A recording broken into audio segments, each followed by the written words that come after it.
Thanks for joining us. You live in Scotland, right? I do indeed. Okay. Scotland.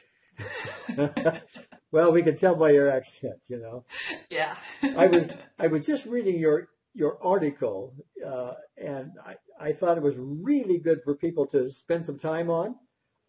Yeah. It focuses on the idea about being specific. In this case, particularly with language.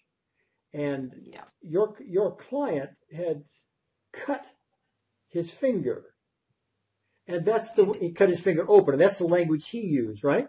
He used, yeah. Yeah, okay. And so that's why you would use it in the process. Okay. Absolutely, yeah. You want to use the client's words. Yes. Now, what would have happened if instead of using the client's words, you had done something more generic, something like people might put in some of these scripts they do, like even though I have this injury, what might be the result? If we just tap on a term like injury, we're not being specific enough. We're not getting to what's actually going on for the client.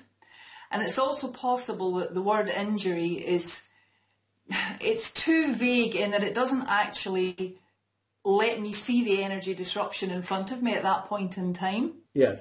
So by using the client's words and actually aiming to get them to be more descriptive about what's going on, yes, there's more chance that I'll actually see an energy disruption in front of me, and that gives me something to tap on. Yes.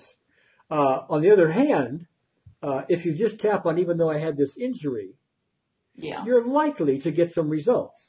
So the client is likely to say, well, it doesn't seem to bother me as much anymore.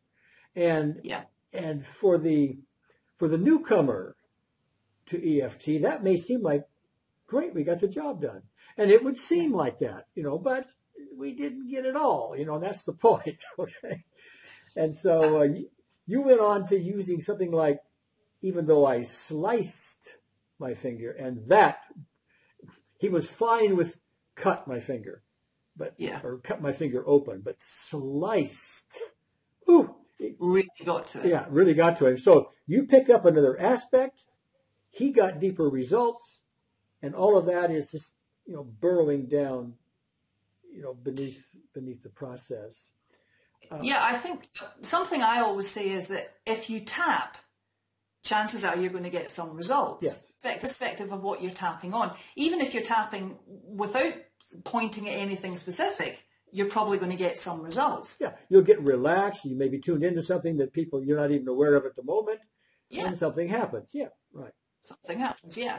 So when my client said, I cut my finger, and he reacted to that, there was something for me to tap on. That was quite clear. Here was a word that even saying the word cut, it made him shudder. You could actually see how distressed he was by this word. Yes.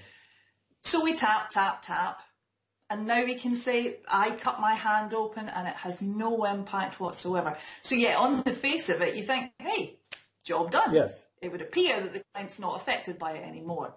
But in actual fact, a little bit of digging, a little bit of checking, trying out something else, it's a similar word, same meaning, yes, but the client hadn't used it. But in actual fact, the thought of slicing was far worse for him than I cut my hand open. Yes, and I think what might be useful here is the idea of one cutting or slicing one's finger. While that might have some emotional intensity to it, it's not nearly the intensity one might have if they're a war veteran, for example.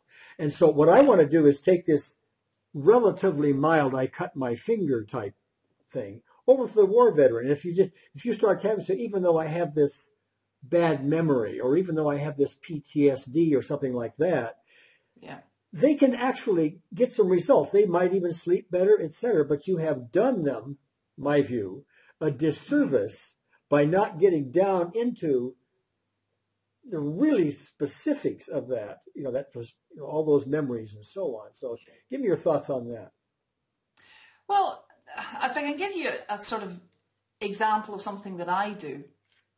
When a client says to me that they feel angry, let's say, about something that has happened, what I'll often do is just play around with the idea of anger. And as I'm saying, and even though I'm angry about I'll throw in, and maybe I'm furious about it. Yes. Maybe I'm, really, really angry. Maybe I'm just frustrated. And what I'm doing is I'm watching the client's face. I'm looking for a reaction to each of those different words, because although they all sound the same, they can all have their own energy disruptions associated with them. Yes. So if you take that then to something like PTSD, for example, even though I have this PTSD, it's a huge block, but actually it can be made up of lots of little component parts, each of which has got its own intensity. Yes.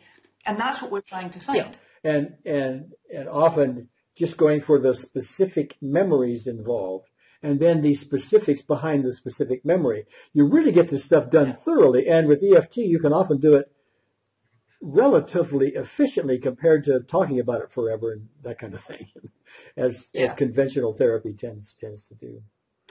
Yeah, I think for me it's the idea that one single word can actually carry so much emotion with it. Yes.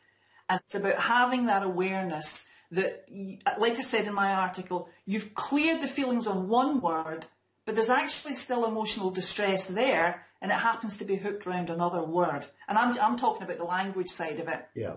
And obviously you're talking about being specific across the board. Sure.